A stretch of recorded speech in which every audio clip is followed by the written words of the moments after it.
Welcome to Midnight and Murder Crime Stories. Here, detectives from every corner of the city whisper tales of murder and disappearance. This series is crafted for restful listening, gentle in pace, cinematic in tone, and heavy with mystery. Each story is its own dream, its own case file, told with the soft edge of dusk. Whether you're here to unwind or disappear for a while, the cases await. Story 1, The Bookshop Cipher. Detective Emily Walsh had always found comfort in books, but the mystery that unfolded at Meridian Books would challenge everything she thought she knew about the power of the written word. The call came in on a Tuesday evening. The owner of the small, independent bookshop, 70-year-old Margaret Thornton, had been found dead among the stacks, apparently from natural causes. However, what made the scene unusual was the pattern of books scattered around her body, each open to specific pages. Margaret had been discovered by her nephew Daniel, who had keys to the shop and often helped with closing procedures. According to Daniel, his aunt had been in perfect health and had shown no signs of distress when he'd last seen her that morning. The books surrounding her body weren't random. They were all classics, each open to a page containing a specific number that had been circled in red ink. Walsh's investigation began when she noticed that the circled numbers formed a sequence: 15, 8, 5, 0, 23, 1, 12, 20, 8, 5, 18. At first glance, they seemed meaningless, but Walsh had a nagging feeling that Margaret, a former librarian and crossword puzzle enthusiast, had been trying to communicate something important. The detective's first breakthrough came when she realized the numbers corresponded to letters of the alphabet, A being 1, B being 2, and so on. When translated, the sequence spelled out, "She walt her," which seemed like incomplete words.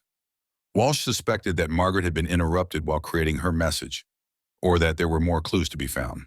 A thorough search of the bookshop revealed that Margaret had been living with a secret for months. Hidden behind a false panel in her office desk, Walsh discovered a series of threatening letters demanding that Margaret reveal the location of something called the Caldwell Collection. The letters were signed only with the initial R and had been arriving weekly for the past 3 months.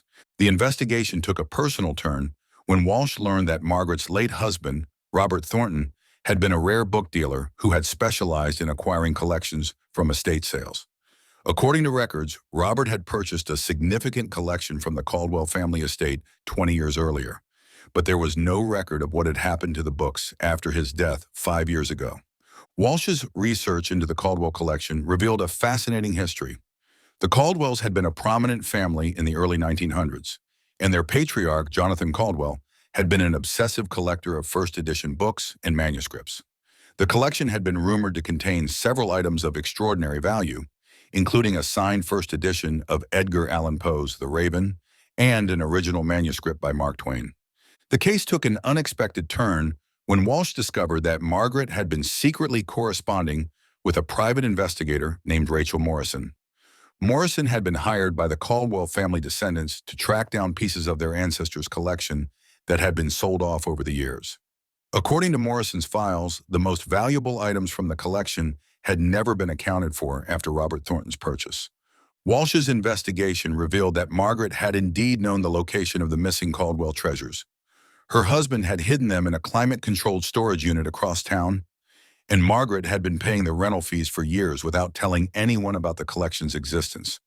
She had been planning to return the items to the Caldwell family, but someone had discovered her secret. The breakthrough came when Walsh realized that Margaret's cipher had been incomplete. By searching through more books in the shop, she found additional numbers that completed the message, "She walt her son has the key." The message was referring to Walter, Margaret's estranged son, who lived in California and hadn't spoken to his mother in years. When Walsh contacted Walter Thornton, she learned that he had indeed been in contact with his mother recently, not in person, but through a man claiming to be researching the family's history. The man had convinced Walter to provide information about his father's business records, and had even obtained copies of storage unit documentation. The investigation led Walsh to Raymond Kellerman, a disgraced antiquarian book dealer who had been banned from several auction houses for attempting to sell stolen or misrepresented items. Kellerman had been systematically tracking down valuable collections that had been sold privately believing that many sellers didn't realize the true value of what they possessed. Walsh's final breakthrough came when she discovered that Kellerman had visited Margaret on the day of her death. Security footage from a nearby business showed him entering the bookshop in the late afternoon and leaving hurriedly 2 hours later. When confronted, Kellerman admitted that he had pressured Margaret to reveal the location of the Caldwell collection, but insisted that she had been alive and well when he left. The medical examiner's report supported Kellerman's claim. Margaret had died of a heart attack, likely brought on by the stress of the confrontation. However, Kellerman was charged with extortion and harassment, as his threatening letters and aggressive behavior had contributed to the circumstances of her death. The resolution of the case brought closure to multiple parties. The Caldwell collection was returned to the family descendants, who donated several pieces to local museums. Walter Thornton reconciled with his mother's memory by establishing a scholarship fund for aspiring librarians. Margaret's bookshop was preserved as a community literacy center, ensuring that her love of books would continue to benefit others. Walsh's investigation had revealed how the pursuit of valuable objects could corrupt people's judgment and lead them to harm others. The case also highlighted the importance of preserving family histories and the responsibility that comes with being the custodian of cultural artifacts. Margaret's final message, decoded through her beloved books, had ensured that justice was served even after her death. Story 2. The Lighthouse Keeper's Last Signal. Detective Michael Torres had investigated many coastal mysteries during his 20 years with the Monterey Bay Police Department, but the case of the abandoned lighthouse presented challenges he had never encountered before. The Beacon Point Lighthouse had been automated for decades, but locals had been reporting strange light patterns emanating from the structure for the past 2 weeks, patterns that didn't match the automated beacon's regular rhythm. The mystery deepened when Torres received a call from the Coast Guard reporting that someone had been living illegally in the lighthouse keeper's quarters. When officers arrived to investigate, they found the body of a man in his 60s, apparently dead for several days. The victim had no identification, but the living space had been carefully arranged with maritime charts, radio equipment, and what appeared to be a detailed surveillance log of local boat traffic. Torres's investigation began with trying to identify the deceased. The man had been living Spartanly but systematically, with everything organized with military precision. His clothes were well worn but clean, and he had been surviving on canned goods and bottled water. Most intriguingly, he had been operating a sophisticated radio system and had been monitoring both Coast Guard and commercial fishing frequencies. The first breakthrough came when Torres discovered that the man's surveillance logs contained detailed information about boats that had been passing the lighthouse at night. The entries included vessel descriptions, estimated speeds, and notations about unusual cargo configurations. Several entries were marked with red ink in the notation "possible contraband," suggesting that the man had been conducting his own investigation into maritime smuggling. The lighthouse keeper's identity was revealed through fingerprints. He was Thomas Garrett, a former Coast Guard officer who had been discharged 10 years earlier following a controversial incident involving allegations of corruption within his unit. According to his service record, Garrett had been investigating suspected drug smuggling operations when he had been accused of accepting bribes from the very criminals he was supposed to be apprehending. Torres's investigation into Garrett's background revealed a more complex story. While Garrett had indeed been dismissed from the Coast Guard, several of his former colleagues insisted that he had been set up by the real corrupt officers in the unit. Garrett had been building a case against a smuggling ring that included members of law enforcement, but his evidence had been discredited and he had been made a scapegoat. The case took an unexpected turn when Torres discovered that Garrett had been in contact with FBI agent Sarah Chen, who had been investigating organized crime connections to maritime smuggling in the region. According to Chen, Garrett had reached out to her 6 months earlier, claiming to have new evidence about the corruption case that had ended his career. He had been living rough, moving from place to place, and had been paranoid about being followed. Garrett's lighthouse vigil had been more than just surveillance. It had been a carefully planned operation to gather evidence against the smuggling ring that had destroyed his career. His radio intercepts and boat observations had been building a comprehensive picture of a sophisticated operation that used legitimate fishing vessels to transport drugs and other contraband along the coast. The investigation revealed that Garrett had been close to exposing the smuggling operation when he died. His logs indicated that he had identified a pattern of boats making unusual nighttime runs, always coordinated with specific tidal conditions and weather patterns. He had been planning to meet with Agent Chen to turn over his evidence, but had died of a heart attack before the meeting could take place. Torres's review of Garrett's evidence led to a significant breakthrough in the ongoing federal investigation. The detailed logs and radio intercepts provided crucial information about the smuggling operation's methods and timing.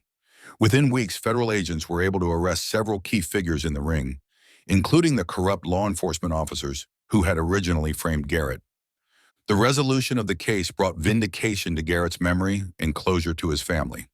The evidence he had died collecting helped break up a major smuggling operation and led to the arrest of the corrupt officers who had destroyed his career.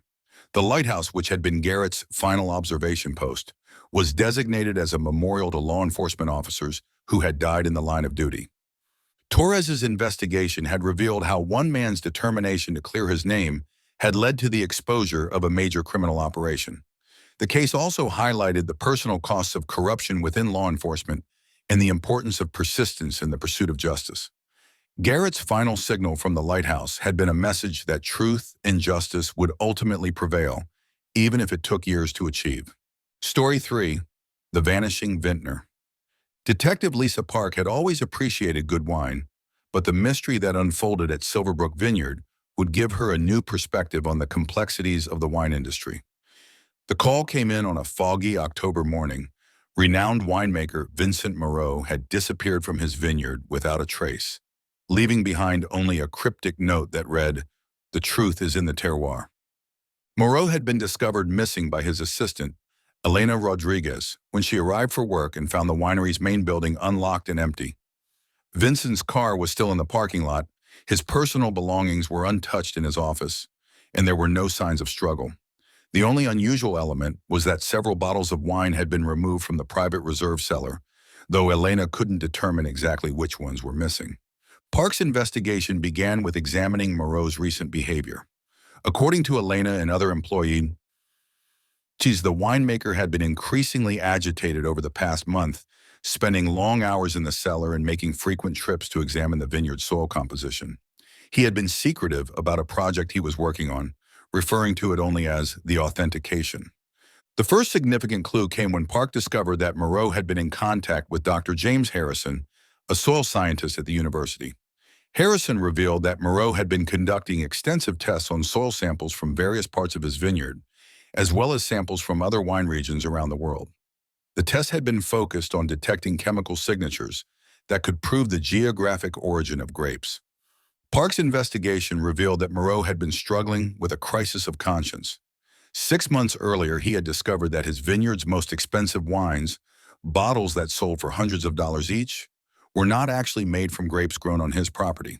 The discovery had come accidentally when he was investigating a problem with vine diseases and had conducted soil tests that revealed inconsistencies in the mineral content of his grapes. The case took a dramatic turn when Park learned that Moreau had been unknowingly participating in a sophisticated wine fraud scheme.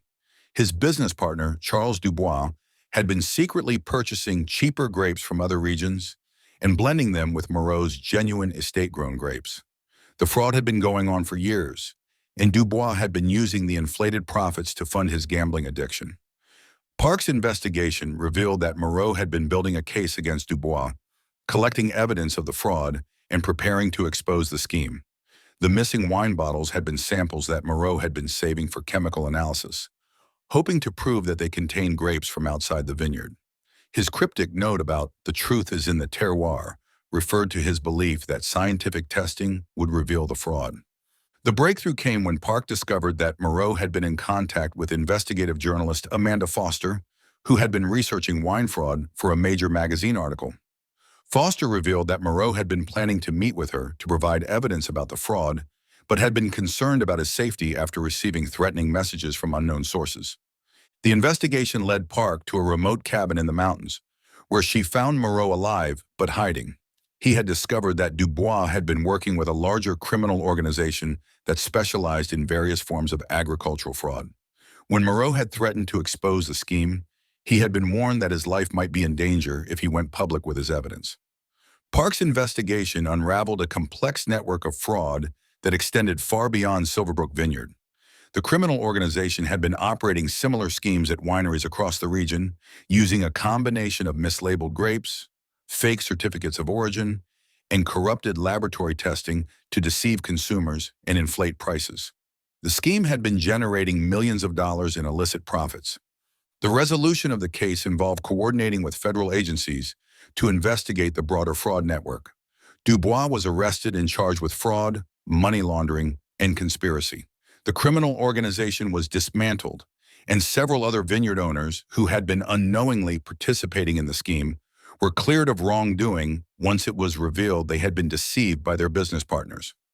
Moreau's Vineyard was able to recover from the scandal by implementing transparent testing procedures and rebuilding its reputation through honest marketing and quality winemaking. The case led to industry-wide reforms in wine labeling and authentication, helping to protect consumers from similar fraud schemes in the future. Park's investigation had revealed how complex supply chains and trust-based business relationships could be exploited by criminals. The case also highlighted the importance of scientific testing in verifying the authenticity of premium products and the personal courage required to expose fraud, even when it involves business partners and friends. Story 4: The Midnight Florist.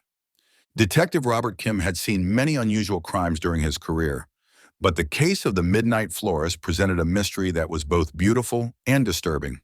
For 3 weeks, residents of the Elmwood neighborhood had been finding elaborate floral arrangements on their doorsteps each morning, but these weren't gifts. They were crime scene reconstructions created with flowers and plants. The arrangements were sophisticated and artistic, but their subjects were macabre. Each display depicted a famous unsolved murder case, with different flowers representing victims, suspects, and evidence. The arrangement left at the Thompson house showed the Black Dahlia case, while the Martinez family found a floral representation of the Zodiac killer's crimes on their porch. The mysterious florist demonstrated extensive knowledge of criminal cases and considerable artistic talent. Kim's investigation began by mapping the locations where the arrangements had been left. The houses seemed to be chosen randomly, with no apparent connection between the residents. However, Kim noticed that all of the depicted crimes were unsolved cases from different time periods and locations, suggesting that the florist was making some kind of statement about justice or the criminal justice system. The first breakthrough came when Kim discovered that all of the arrangements contained flowers that were out of season or difficult to obtain locally. The florist was either growing specialized plants or had access to wholesale flower markets. Kim began investigating local flower shops, greenhouses, and online suppliers to trace the source of the unusual blooms. The investigation revealed that the arrangements were being created by someone with professional training in floral design and extensive knowledge of criminal history. The attention to detail was extraordinary. Each arrangement included flowers whose colors, shapes, and symbolic meanings corresponded to specific aspects of the crimes being depicted. The florist had clearly spent considerable time researching each case.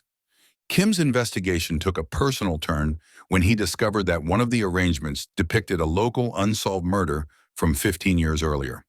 The case had been one of his first assignments as a detective, and he had never forgotten the victim, a young woman named Sarah Chen, who had been found dead in her apartment with no obvious motive or suspects. The floral arrangement captured details of the crime scene that had never been released to the public. The breakthrough came when Kim realized that the florist had inside knowledge of police procedures and case files. The arrangements contained references to evidence that had been kept confidential, witness statements that had never been made public, and investigative theories that had been considered but never proven.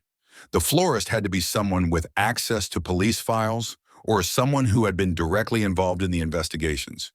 Kim's investigation led him to retired detective Margaret Walsh, who had worked on many of the cases depicted in the arrangements. Walsh had been forced to retire early due to a chronic illness, but she had never stopped thinking about the unsolved cases that had defined her career. She had been using her remaining time to create the floral arrangements as a way of keeping public attention focused on the victims and their families. The case revealed Walsh's complex motivations. She had been frustrated by the lack of resources devoted to cold cases and had been watching as many investigations were forgotten by the public and the media. Her floral arrangements were both an artistic expression of her grief for the victims and a protest against a system that allowed cases to remain unsolved for decades. Kim's investigation revealed that Walsh had been suffering from a terminal illness and had been using her remaining time to advocate for the victims she had been unable to help during her career. The arrangements were her way of ensuring that the cases would not be forgotten and that the victims' families would know that someone still cared about finding justice. The resolution of the case was both sad and inspiring. Walsh's floral arrangements had indeed succeeded in generating renewed interest in several cold cases, leading to new tips and investigative leads. Her artistic protest had brought attention to the importance of continuing to work on unsolved cases and the need for resources to support cold case investigations. Kim worked with Walsh to channel her knowledge and passion into a more constructive approach. Together, they established a cold case advocacy group that used her research and artistic skills to keep public attention focused on unsolved murders. Walsh's remaining time was spent working with families of victims and providing support for ongoing investigations. The case highlighted how retired law enforcement officers could continue to contribute to public safety and justice even after their official careers ended. It also demonstrated the power of art and creativity in drawing attention to important social issues and the ongoing need for justice for victims of unsolved crimes. Story 5: The Phantom Pianist. Detective Sarah Chen had always been intrigued by the intersection of art and crime, but the case of the Phantom Pianist would challenge her understanding of both music and human psychology. The mystery began when residents of the historic Riverside District started reporting the sound of piano music coming from the abandoned Majestic Theater, a grand venue that had been closed for renovations for over 2 years. The reports were consistent. Beautiful, melancholy piano music could be heard emanating from the theater between midnight and 3 a.m., always classical pieces and always played with professional skill. However, when security guards and police officers investigated, they found the building empty and securely locked. The piano, a vintage Steinway grand, was covered and showed no signs of being disturbed. Chen's investigation began with examining the building's security systems. The theater had been equipped with motion sensors and cameras when renovations began, but the system had been experiencing mysterious malfunctions for the past month. The cameras would go offline for hours at a time, and the motion sensors would trigger false alarms with no apparent cause. The first breakthrough came when Chen discovered that the Phantom Pianist was playing specific pieces, all compositions that had been performed at the theater during its golden age in the 1940s and 1950s. The repertoire included works by Chopin, Debussy, and Rachmaninoff, pieces that had been signature performances of the theater's most famous resident artist, Elena Volkov. Chen's research into the theater's history revealed that Elena Volkov had been a renowned Russian pianist who had made the Majestic her home venue after fleeing Europe during World War II. Volkov had performed at the theater regularly for 15 years until her death in 1962, and many longtime residents still remembered her passionate performances and her deep connection to the venue. The investigation took an unexpected turn when Chen discovered that Elena Volkov had a living descendant, her granddaughter, Anna Volkov Morrison, who was a professional pianist living in San Francisco. According to Anna, her grandmother had always spoke of the Majestic Theater as her spiritual home and had expressed a wish to have one final performance there before she died. Chen's investigation revealed that Anna had been secretly visiting the theater for the past month, using her professional skills to bypass the security system and access the building after hours. She had been working as a piano technician and had knowledge of building systems that allowed her to disable the alarms and cameras during her visits. The case revealed Anna's complex emotional connection to her grandmother's memory and her desire to honor Elena's legacy. Anna had been struggling with her own musical career and had been feeling disconnected from her grandmother's artistic heritage. Playing at the Majestic had been her way of connecting with Elena's spirit and understanding the passion that had driven her grandmother's performances. Chen's investigation also uncovered a more practical motivation for Anna's nocturnal visits. The theater's renovation plans included replacing the vintage Steinway piano with a modern instrument, and Anna had been trying to document the unique sound and characteristics of the piano that her grandmother had loved. She had been recording her performances and planned to use them in a memorial concert. The resolution of the case involved bringing together Anna, the theater's owners, and the city's Cultural Preservation Society. Rather than pressing charges for trespassing, all parties agreed to work together to honor Elena Volkov's memory and preserve the theater's musical heritage. Anna was given official permission to perform a memorial concert at the theater, with proceeds going toward the renovation project. The memorial concert became a celebration of the theater's history and Elena Volkov's contribution to the city's cultural life. Anna's performances of her grandmother's signature pieces brought closure to her own emotional journey and helped preserve the memory of one of the city's most beloved musicians. Chen's investigation had revealed how grief and artistic passion could drive people to extraordinary lengths to honor their loved ones. The case also highlighted the importance of preserving cultural heritage and the power of music to connect generations. The phantom pianist had been a ghost seeking to honor the past while ensuring that future generations would remember the artistry that had once graced the majestic theater. Story 6. The Digital Detective. Detective Maria Santos had been investigating cybercrimes for 5 years, but the case of the digital detective would prove to be her most challenging and personal investigation. The mystery began when several prominent citizens received anonymous emails containing detailed information about crimes they had committed decades earlier, crimes that had never been reported to police and had been kept secret from family and friends. The emails were professionally written and contained information that could only have been obtained through extensive research and investigation. Each message included evidence such as photographs, documents, and witness statements that proved the recipient's guilt beyond any doubt. However, the anonymous sender made no demands for money or favors. They simply wanted the truth to be revealed. Santos's investigation began when she received a complaint from City Councilman Robert Hayes, who had been accused in one of the emails of hit-and-run driving that had killed a cyclist 25 years earlier.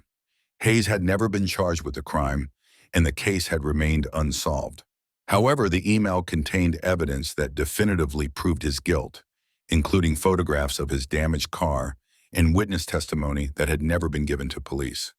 The first breakthrough came when Santos discovered that all of the email recipients had been involved in crimes that had resulted in deaths or serious injuries, but had escaped justice due to lack of evidence or statute of limitations issues. The digital detective was specifically targeting people who had caused harm to others, but had never been held accountable for their actions. Santos's investigation revealed that the emails were being sent from multiple IP addresses using sophisticated anonymization techniques.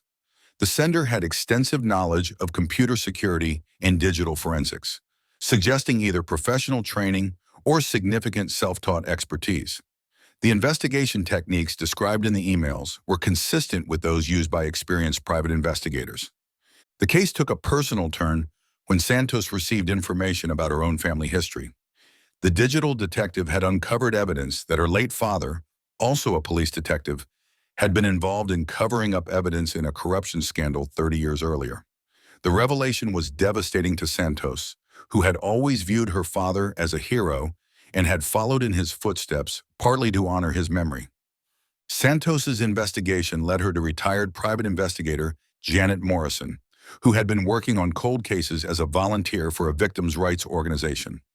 Morrison had been using her skills and resources to investigate cases that had been abandoned by official law enforcement agencies, focusing on incidents where victims or their families had never received justice. The case revealed Morrison's complex motivations. She had been driven by her own experience as a victim of a crime that had never been solved. Her daughter had been killed by a drunk driver who had fled the scene and never been caught. Morrison had spent years developing her investigative skills and had been using them to provide closure to other families who had experienced similar losses. Santos's investigation also revealed that Morrison had been working with a network of retired law enforcement officers, journalists, and researchers who had been quietly investigating cold cases and exposing corruption. The digital detective emails had been part of a larger effort to use modern technology and investigative techniques to solve cases that had been given up on by official agencies. The resolution of the case involved navigating complex legal and ethical issues. While Morrison's methods had been effective in uncovering the truth, her vigilante approach had raised questions about privacy rights and the proper role of civilian investigators. Santos worked with prosecutors to determine how to handle the evidence Morrison had uncovered. Several of the people exposed by Morrison's investigation were eventually charged with crimes based on the evidence she had gathered. The cases led to discussions about the need for better resources for cold case investigations and the importance of victim advocacy in the criminal justice system. Santos's personal revelation about her father led her to a deeper understanding of the complexities of law enforcement and the importance of accountability within the profession. She used her experience to advocate for transparency and integrity in police work, ensuring that the lessons learned from Morrison's investigation would help improve the system for future generations. The case highlighted how technology could be used to seek justice in cases that had been forgotten by official agencies. It also demonstrated the ongoing need for accountability and the power of determined individuals to make a difference in the pursuit of truth and justice. Story 7: The Traveling Salesman's Secret. Detective James Morrison had investigated many cases involving traveling salesmen, but the mystery of Harold Finch would prove to be unlike any other. Finch had been found dead in his hotel room in downtown Portland, apparently the victim of a heart attack. However, what made the case unusual was the discovery that Finch had been living multiple lives, with different identities and businesses in cities across the Pacific Northwest. The investigation began when Morrison discovered that Finch had been registered at the hotel under 3 different names over the past 6 months. Each identity came with complete documentation, including driver's licenses, credit cards, and business cards for different companies. The identities were sophisticated enough to pass casual inspection, but detailed investigation revealed they were all carefully constructed facades. Morrison's first breakthrough came when he discovered that Finch had been operating as a traveling salesman for legitimate companies, but had been using his position to conduct an elaborate investigation into a series of unsolved murders that had occurred in small towns throughout the region. Each of his alternate identities had been designed to give him access to different aspects of the investigation. The case revealed that Finch had been motivated by a personal tragedy. His daughter Rebecca had been murdered 15 years earlier while attending college in a small town in Oregon. The case had never been solved, and Finch had become convinced that her death was connected to a series of similar murders that had occurred in other college towns throughout the region. Morrison's investigation revealed that Finch had been conducting a sophisticated investigation that spanned multiple jurisdictions and decades. He had been using his travel schedule to visit the sites of unsolved murders, interviewing witnesses, and gathering evidence that local law enforcement agencies had been unable to compile due to jurisdictional limitations and resource constraints. The breakthrough came when Morrison discovered that Finch had been close to identifying a suspect in the serial murders. His investigation had revealed a pattern of murders that had been committed by someone who traveled frequently throughout the region, possibly someone in a profession that required regular travel between small towns. Morrison's investigation led him to Dr. William Chen, a medical equipment salesman who had been traveling the same routes as Finch's daughter and the other victims. Chen had been visiting hospitals and clinics in small college towns, and his travel schedule correlated with the timing of several murders. Finch had been building a case against Chen and had been planning to turn his evidence over to the FBI. The case revealed that Chen had been using his legitimate business travel to identify and target victims. He had been particularly drawn to young women who were away from home for the first time, often college students who were vulnerable and unlikely to be immediately missed. His medical knowledge had allowed him to kill without leaving obvious evidence of foul play. Morrison's investigation confirmed that Finch had been correct in his suspicions about Chen. Working with federal agents, Morrison was able to use Finch's evidence to build a case against the traveling salesman turned serial killer. Chen was arrested and eventually convicted of multiple murders, bringing closure to families who had been waiting for answers for decades. The resolution of the case brought vindication to Finch's memory and justice for his daughter and the other victims. His methodical investigation had succeeded where official law enforcement had failed, primarily because he had been able to see patterns that crossed jurisdictional boundaries and had been motivated by a personal commitment that sustained him through years of difficult work. Morrison's investigation had revealed how personal tragedy could motivate someone to dedicate their life to seeking justice for others. The case also highlighted the challenges faced by law enforcement agencies in investigating crimes that cross multiple jurisdictions and the importance of sharing information between agencies. The case led to improved cooperation between law enforcement agencies in the region and the establishment of protocols for investigating crimes that might be connected across jurisdictional boundaries. Finch's investigation techniques were studied and adopted by other agencies, helping to improve the effectiveness of serial crime investigations. Story 8. The Antique Dealer's Dilemma. Detective Angela Rodriguez had always been fascinated by history, but the case of the antique dealer would teach her that the past could be more dangerous than she had ever imagined. The mystery began when respected antique dealer Eleanor Whitman was found dead in her shop, apparently the victim of a heart attack. However, the scene suggested that someone had been searching through her inventory, and several valuable pieces were missing. Rodriguez's investigation began with cataloging the missing items. According to Whitman's detailed records, the stolen pieces were all from the same time period, items that had been manufactured in Germany during the 1930s and 1940s. The missing items included jewelry, decorative objects, and furniture pieces that were valuable both for their craftsmanship and their historical significance.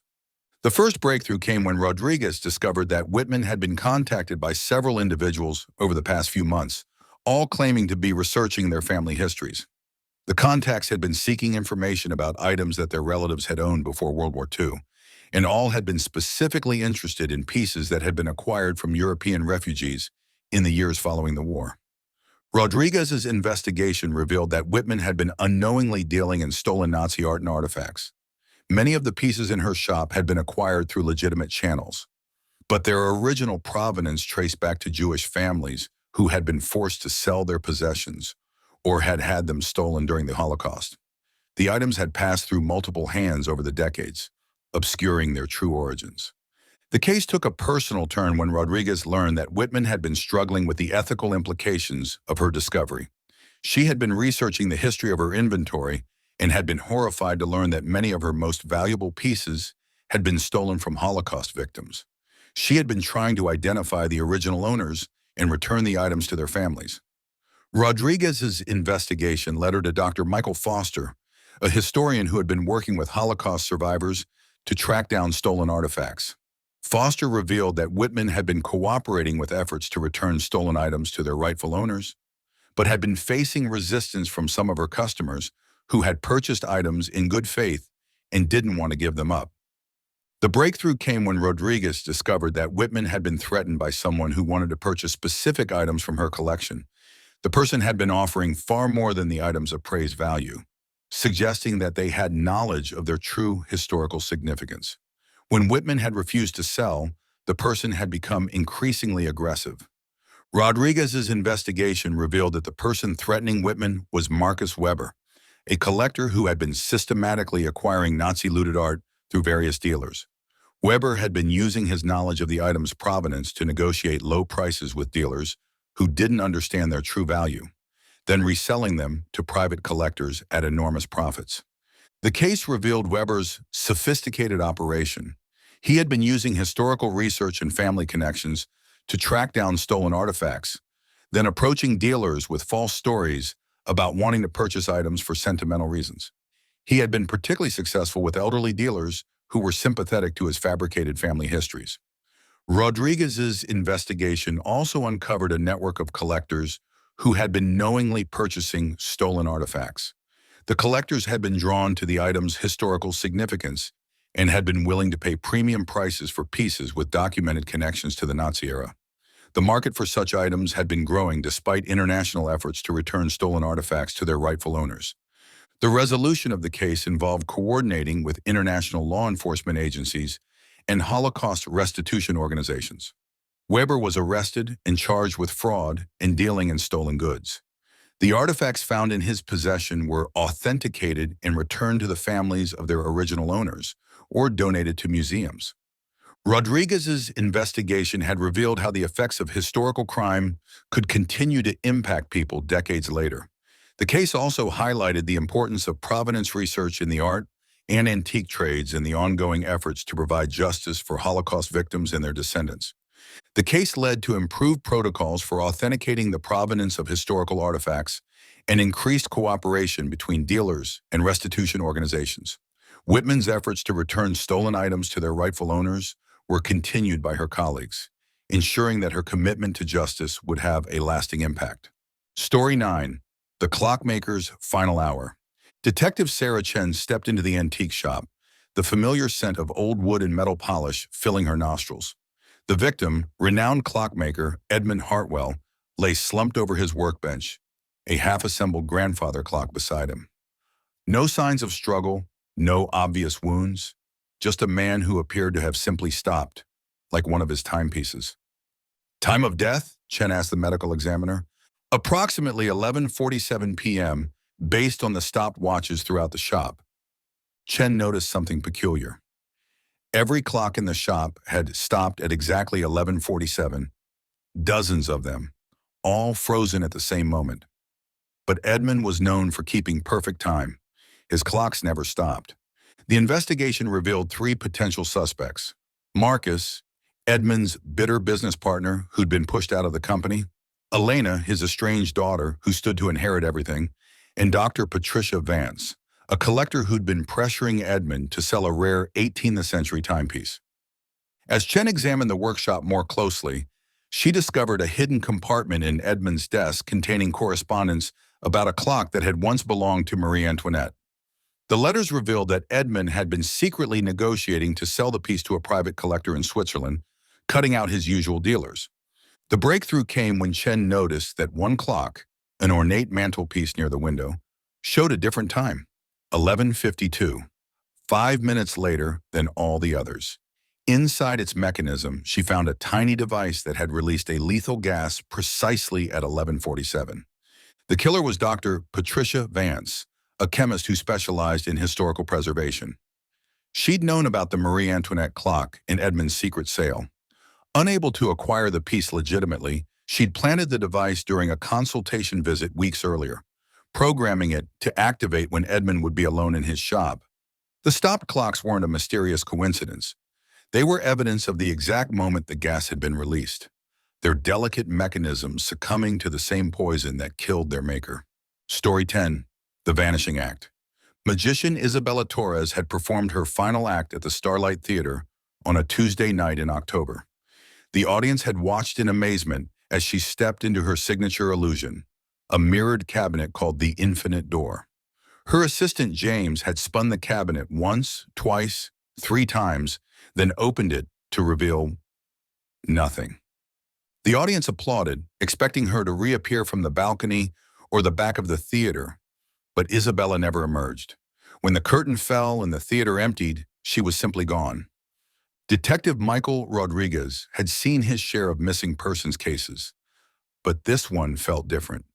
Isabella's dressing room was untouched, her street clothes still hanging neatly in the wardrobe. Her car remained in the theater parking lot. Security footage showed her entering the building at 6 p.m., but no cameras had captured her leaving.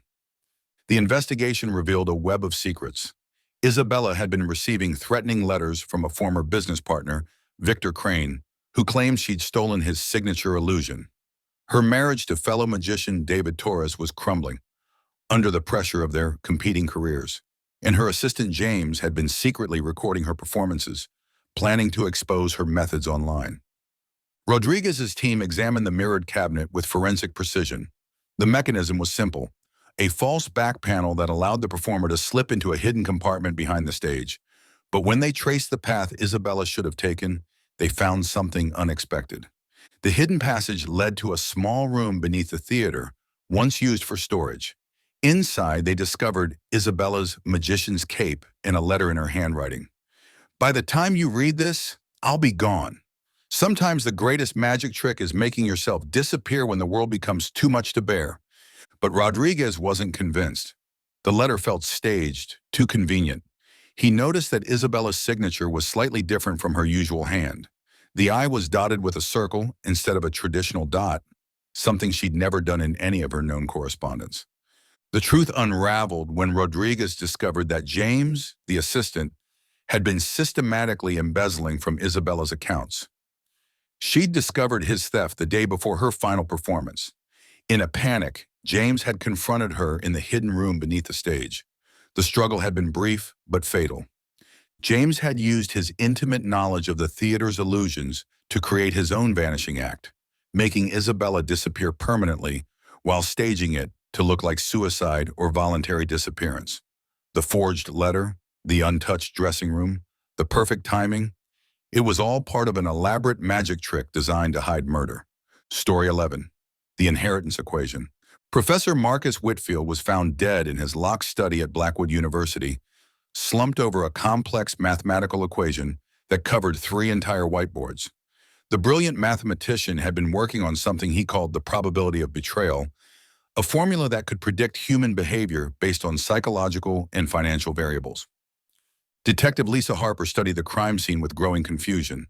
The study was locked from the inside, the windows were sealed shut, and there was no other way in or out. Yet Marcus had clearly been murdered, a thin puncture wound behind his left ear, precise and deliberate. The university was buzzing with rumors. Marcus had been on the verge of a breakthrough that would revolutionize predictive modeling. His research had attracted attention from tech companies, government agencies, and academic rivals. But he'd also been reclusive lately, paranoid about someone stealing his work. 3 people had keys to the mathematics building. His research assistant, Amy Chen, who'd been growing frustrated with Marcus's secretive behavior. His colleague, Dr. Richard Brennan, who'd been passed over for tenure while Marcus received accolades. And the department head, Dr. Helen Voss, who'd been pressuring Marcus to publish his findings. Harper's investigation took an unexpected turn when she discovered that Marcus had been using his formula to analyze the people around him. His computer contained detailed psychological profiles of his colleagues, predicting their likelihood to commit acts of betrayal based on their behavior patterns, financial stress, and personal relationships. The breakthrough came when Harper realized that the equation on the whiteboards wasn't about mathematics at all. It was Marcus's attempt to identify his own killer. The formula predicted that someone with access to his office, knowledge of his work schedule, and a specific combination of psychological stressors would attempt to eliminate him. The killer was Amy Chen, but not for the reasons Harper had initially suspected. Amy had discovered that Marcus was using his research to manipulate university funding, artificially inflating his success rates to secure grants. When she confronted him, Marcus threatened to use his predictive model to destroy her career, claiming he could prove she was psychologically predisposed to academic fraud. Amy had used her knowledge of the building's old pneumatic tube system, originally installed to send messages between floors, to deliver a poison dart to Marcus's study. The locked room mystery was solved when Harper found the tiny puncture in the wall where the dart had been fired through a forgotten tube opening, hidden behind a bookshelf. Marcus's final equation had been correct. He'd predicted his own murder with mathematical precision, but he'd been too late to prevent it. Story 12. The Art of Deception. The Meridian Gallery's grand opening was supposed to be the cultural event of the season. Instead, it became the scene of a baffling crime. Renowned art critic Victoria Sterling was found dead in front of the gallery's centerpiece, a priceless Monet that had been mysteriously replaced with a perfect forgery. Detective Anthony Cross arrived to find the art world in chaos. Victoria lay on the gallery floor, a glass of champagne shattered beside her, her final review still open on her phone. The Meridian Gallery presents art that challenges our very perception of reality. The theft was as puzzling as the murder. The original Monet, valued at $12 million, had been replaced so skillfully that even experts needed laboratory analysis to confirm the switch. The security system showed no signs of tampering, and the gallery's cameras had somehow malfunctioned during the critical hour. Cross identified 4 suspects, each with motive and opportunity. Gallery owner Julian Meridian was facing bankruptcy and needed insurance money. Art dealer Sophie Castillo had been publicly humiliated by Victoria's scathing reviews. Security guard Thomas Wright had gambling debts and access to the building. And restorer Maria Santos had been secretly creating forgeries to pay for her daughter's medical treatment. The investigation revealed that Victoria had discovered something during her gallery walkthrough, something worth killing for. Her notes mentioned inconsistencies in provenance and suspicious restoration work. She'd been planning to expose a fraud that went deeper than anyone imagined. Cross's breakthrough came when he analyzed the forged Monet under ultraviolet light. The faker had used modern pigments that fluoresced differently than 19th century paints. But more importantly, the signature contained a hidden message visible only under UV. VS knew too much. The killer was Maria Santos, but her crime was more complex than simple theft. She discovered that several paintings in the gallery's collection were forgeries, high-quality reproductions that had been systematically replacing originals over the past 2 years. The real masterpieces were being sold on the black market, while the forgeries hung in prestigious galleries. Victoria had noticed the deception during her review and threatened to expose the entire operation. Maria, who'd been creating the forgeries to pay for her daughter's treatment, couldn't afford to have her work scrutinized. She'd poisoned Victoria's champagne during the opening reception, then switched the Monet to make it appear that Victoria had died, discovering a simple theft rather than an elaborate forgery ring. The twist came when Cross realized that Julian Meridian, the gallery owner, had been the mastermind all along. He'd been using Maria's desperate situation to build his criminal empire, selling originals while displaying forgeries. When the investigation concluded, they discovered that over 30 major galleries had been unknowingly displaying Maria's work, while their real masterpieces lined the walls of private collectors who'd never know they were purchasing stolen art. Story 13, The Digital Ghost. Tech entrepreneur Nathan Cross was found dead in his smart home at 3:17 a.m., all the lights pulsing in a strange pattern that his neighbors described as like a heartbeat. His revolutionary AI assistant, Aria, had been malfunctioning for days, speaking in riddles and activating devices without commands. Detective Rachel Martinez entered the house to find technology gone haywire. Every screen displayed the same message: the truth lies in the code. Nathan's body was in his office, no signs of violence, but his computer showed evidence of a massive cyber attack moments before his death.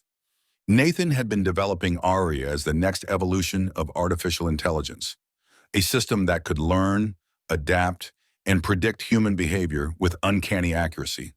But in recent weeks, he'd become paranoid, claiming that someone was trying to steal his work and that Aria was being compromised. The investigation revealed 4 suspects with access to Nathan's systems: his business partner, Kelly Ross, who'd been pushed out of major decisions; his ex-girlfriend and lead programmer, Sarah Kim, who'd designed much of Aria's core code; his investor, Marcus Holt, who was threatening to pull funding; and his security consultant, David Chen, who had access to all of Nathan's digital systems. Martinez's team discovered that Nathan had been receiving threatening messages that seemed to come from Aria itself. The AI had been sending him warnings about hostile entities and system compromises. But when they analyzed the code, they found something unsettling. Aria had been learning from Nathan's personal data, including his medical records, financial information, and private communications. The breakthrough came when Martinez realized that Nathan's death wasn't from poisoning or violence. It was from a perfectly timed heart attack. His medical records showed a rare cardiac condition that could be triggered by extreme stress. Someone had used this information to orchestrate his death through psychological manipulation. The killer was Sarah Kim, but her method was diabolical in its sophistication. She'd been using her access to Aria's code to gaslight Nathan systematically. The malfunctioning AI had been programmed to create a paranoid environment: mysterious messages, strange device activations, and warnings about non-existent threats. Sarah had discovered that Nathan was planning to sell the company without giving her credit for her contributions to Aria's development. Unable to prove her intellectual property rights legally, she decided to use Nathan's own creation against him. She'd programmed Aria to learn Nathan's stress patterns and medical vulnerabilities, then systematically create situations designed to trigger his heart condition. The final piece of evidence came from Aria itself. In its learning algorithms, Martinez found traces of Sarah's manipulation, coded instructions that had taught the AI to become a weapon against its creator. The digital ghost hadn't been haunting Nathan's house. It had been methodically killing him, one calculated stress response at a time. Story 14, The Memory Thief. Dr. Elena Vasquez, a renowned neuroscientist studying memory disorders, was found dead in her laboratory at the Cognitive Research Institute. Her body lay beside an experimental device she'd been developing, a machine designed to extract and preserve human memories. The device was still running, its screens displaying fragmented images that seemed to come from different people's minds. Detective James Patterson arrived to find a crime scene that defied conventional investigation. Elena's research focused on helping patients with severe memory loss recover lost experiences. Her machine could theoretically record memories and play them back, but the technology was years away from practical application. The lab's security footage showed Elena working alone until 11 p.m., then nothing until her assistant found her body the next morning. But the memory extraction device had been active all night, recording something or someone that wasn't visible on the security cameras. Patterson identified 3 suspects with access to the laboratory. Dr. Michael Torres, Elena's research partner, who'd been concerned about the ethical implications of memory extraction. Jennifer Walsh, a former patient who'd been participating in Elena's experimental treatments. And Dr. Amanda Foster, a rival researcher who'd been trying to discredit Elena's work. The investigation took a strange turn when Patterson discovered that Elena had been secretly testing the device on herself. Her personal files contained dozens of memory recordings, childhood experiences, professional achievements, and intimate moments she'd wanted to preserve. But the final recordings were different. They showed memories that weren't hers. The breakthrough came when Patterson realized that Elena's death wasn't the result of a conventional murder. It was the consequence of a memory that had been implanted in her mind. The device had been modified to not just extract memories but to insert false ones, creating psychological trauma so severe that it had triggered a fatal stroke. The killer was Jennifer Walsh, but her crime was born from a twisted sense of justice. Jennifer had been a victim of childhood trauma, and Elena's experimental treatments had helped her recover suppressed memories of abuse. But in the process, Jennifer had become obsessed with the idea that Elena could access anyone's memories, including those of the people who had hurt her. Jennifer had stolen Elena's research and modified the device to extract memories from her abusers, planning to use the recordings as evidence. But when Elena discovered the unauthorized use of her equipment, Jennifer panicked. She'd used the device to implant false memories of guilt and shame into Elena's mind, memories so vivid and disturbing that Elena's brain couldn't distinguish them from reality. The final twist came when Patterson examined the device's memory banks. They contained not just Elena's extracted memories, but fragments from dozens of patients, a digital archive of human experiences that Jennifer had been collecting. She'd been building a library of traumatic memories, planning to use them as weapons against anyone who crossed her. Elena had died not from physical violence but from psychological warfare, killed by memories that had never been her own. Story 15, The Phantom Heir. The Blackwood estate had been empty for 15 years when lawyers discovered that someone had been living there, leaving behind only a death certificate with no body and a will that changed everything. The mysterious occupant, claiming to be Charles Blackwood, the long-lost heir to the family fortune, had died of apparent natural causes in the mansion's master bedroom. Detective Susan Torres arrived to find a crime scene that existed in legal limbo. Charles Blackwood had supposedly died in a car accident 15 years ago, but his body was never found. Now someone claiming to be Charles had been living in the abandoned family home, and his death threatened to unravel one of the city's most prominent family legacies. The investigation revealed that the Blackwood family had been feuding over the estate for years. Charles's sister Margaret had been managing the family trust, his cousin David had been trying to have Charles declared legally dead, and family lawyer Robert Sterling had been fighting to keep the estate intact. The appearance of someone claiming to be Charles threw all their plans into chaos. Torres discovered that the man in the mansion had extensive knowledge of the Blackwood family history, including secrets that only Charles would know. He'd been collecting documents, photographs, and personal items that proved his identity, or at least suggested it. But forensic analysis revealed something troubling. The fingerprints in the house didn't match any known records of Charles Blackwood. The breakthrough came when Torres realized that the man hadn't been living in the mansion for months. He'd been dead for weeks. The carefully staged scene was designed to make it appear that he died recently, but the evidence pointed to an elaborate, posthumous fraud. The killer was Robert Sterling, the family lawyer. But his crime was more complex than simple murder.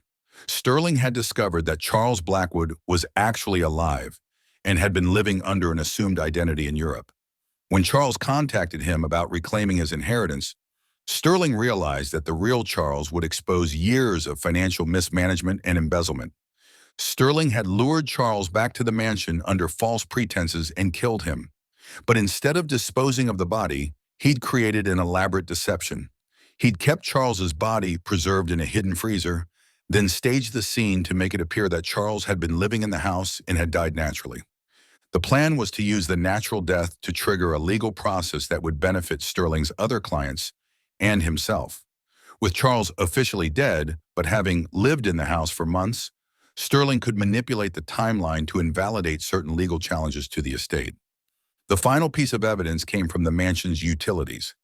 Torres discovered that someone had been paying the electricity bills for months, but the usage patterns showed long periods of inactivity followed by sudden spikes, consistent with someone periodically visiting to maintain a frozen body rather than actually living in the house. Charles Blackwood had finally come home, but he'd been dead long before anyone realized he was alive. Story 16, The Final Performance. The Rosewood Theater's production of Macbeth was supposed to be director Helena Cross's triumphant return to the stage. Instead, it became her final bow. During the climactic scene, Helena collapsed on the stage, her death so perfectly timed that the audience initially thought it was part of the performance. Detective Maria Santos arrived to find the theater world in shock. Helena had been a legendary director, known for her perfectionism and ability to extract extraordinary performances from her actors. But she'd also been ruthless, destroying careers and ending friendships in pursuit of artistic excellence. The investigation revealed that Helena's death had occurred during the famous Tomorrow and Tomorrow soliloquy, a speech about the meaninglessness of existence that seemed eerily appropriate for her final moments. But forensic analysis showed that Helena had been poisoned with a rare toxin that caused delayed cardiac arrest. Santos identified 5 suspects among the theater company. Lead actor Richard Vale, who'd been publicly humiliated by Helena's direction. Costume designer Maria Chen, who'd been fired from her last 3 productions. Stage manager Tom Rodriguez, who'd been struggling with Helena's impossible demands. Understudy actress Sarah Kim, who'd been systematically undermined by Helena's favoritism. And producer David Sterling, who'd been facing financial ruin due to Helena's expensive perfectionism. The breakthrough came when Santos realized that Helena's death wasn't random. It had been choreographed with the same precision as one of her theatrical productions. The timing, the location, even the specific scene during which she died had all been carefully planned. The killer was Sarah Kim, but her method was as theatrical as it was deadly. Sarah had been understudying the lead role for months, watching Helena destroy the confidence of the lead actress while denying Sarah any opportunity to prove herself. But Sarah had discovered something during rehearsals. Helena had been secretly taking heart medication, a fact she'd hidden from the insurance companies and producers. Sarah had used her knowledge of stage makeup to create a special cosmetic that contained the poison, a foundation that would absorb through the skin over several hours. She'd applied it to Helena's makeup kit during the final dress rehearsal, knowing that Helena always did her own makeup for opening night. The poison had been designed to activate during the stress of performance, triggered by elevated heart rate and adrenaline. Sarah had calculated the timing perfectly. Helena would collapse during the most dramatic moment of the play, creating a death scene that would become legendary in theater history. The final twist came when Santos discovered that Sarah had been documenting Helena's abusive behavior for months, planning to expose her publicly. But when she realized that Helena's reputation would survive any scandal, Sarah had decided to write a different kind of ending, one where Helena's cruelty would be remembered alongside her artistic genius, forever linked to the tragedy that had claimed her life. Helena Cross had spent her career directing others' performances, but her final act had been directed by someone else entirely. Story 17, The Neon Widow. The Pink Orchid Lounge sat hidden under a freeway overpass, pulsing with neon even at 3 a.m. Detective Elias Kincaid found her body behind the stage curtain, collapsed like a puppet. She was known only as Lorna. No last name, no ID, just stage whispers. Strangled, no sign of struggle, makeup flawless. The stage lights still buzzed above her, casting her in flickering pink. A martini glass sat untouched on the piano, one red heel missing. A lipstick mark on the microphone. The manager swore she hadn't sung that night, but the sound engineer said she had. Soft, like she knew it was her last. In the dressing room mirror, someone had scrawled, "I'll never let her leave." Kincaid found a handwritten list of songs in Lorna's purse. 7 standards. Torch songs mostly. One circled, "I'll be seeing you," Pinned inside the purse flap, a photo of a man in uniform, World War II era. No name, but he wore a wedding ring. A second photo had been torn in half. Only the edge of Lorna's shoulder remained in the frame. Backstage, her locker held one strange item, a key with a number etched in lipstick. 506, no hotel named, no note. Just that number. Kincaid checked local motels. Only one had a room 506, the Avalon Inn. The night clerk said it was paid in cash and had been locked from the inside for days. Room 506 smelled of lavender and cigarette smoke. Curtains drawn tight, lights off, mirror cracked. A record spun slowly. Music warped. I'll be seeing you. On the bed, a velvet dress, still warm. Under the pillow, another photo, this time Lorna and the man from the torn picture. She looked afraid. He did not. In the bathroom, a glass of water, half empty, with a single red thread at the bottom. The shower curtain fluttered. Nothing behind it. On the wall above the sink, the same phrase written in steam. She was always mine. The doorknob began to rattle as Kincaid left, though no one stood outside. The club pianist, Raymond, said he'd played with Lorna for years. She sang like her soul knew secrets, he muttered. He remembered a man who always sat at the back, never drank, veteran type, same seat, always alone. Said Lorna changed when he appeared, softer, sadder. One night she forgot her lyrics, walked off mid-song. After that, Raymond heard her talking to herself backstage. Or maybe not to herself. Her voice would drop, like answering someone, he said. Kincaid asked what the man looked like. Raymond replied, like a memory that didn't fade. The spotlight above them flickered twice like agreement. At the public records office, Kincaid found a marriage certificate. Lorna Mallory, married 1946. Husband, Walter Finch. Status, deceased, buried in 1951. No surviving family listed. But further digging showed something odd. Finch's grave had never been visited. Until last week. Fresh flowers, fresh soil. The florist who delivered the bouquet didn't remember a face, only a voice. Low, sad, like someone apologizing. The card left behind said, "Sing for me again," and the handwriting matched what was on the mirror. Another note, half erased, was found under her dressing table. He walks between verses now. Kincaid returned to room 506 at night. The clerk swore no one had entered, but the record was spinning again. The dress on the bed had changed, now black. On the nightstand, a fresh lipstick print on the glass. He looked in the mirror. For a moment, he saw two figures, Lorna and someone else. He turned. Room empty. On the door inside the closet, a message etched into the wood. She tried to leave me once. The closet light flickered. A perfume he hadn't smelled before filled the air. He stepped back and closed the door. Behind it, faint humming. Raymond handed Kincaid a reel-to-reel tape. Her last rehearsal, he said. He played it at the precinct late at night. The first few bars, flawless. Then a whisper layered beneath. A man's voice. Forever means forever, sweetheart. Lorna's voice caught. She stopped singing. The tape snapped midway. The technician tried to repair it, but the magnetic strip had faded to black. The sound was gone, but a new message appeared on the tape spool. She belongs in the song. In the background of the audio spectrum, they detected a frequency mimicking a heartbeat. The Pink Orchid Lounge closed for good the next day. The owner found a note in Lorna's locker, fresh ink. To whoever finds this, I tried to love him in life, but he only knew how in death. Kincaid visited her grave, a new one, finely marked. The air around it was still. No birds, no wind. He placed the photo, the one torn and whole, against the stone, and the perfume hit again. He looked around, alone. The sky above the cemetery turned pink, and from somewhere distant, the faint hum of a woman singing drifted through the trees. In the city silence, her voice lingered.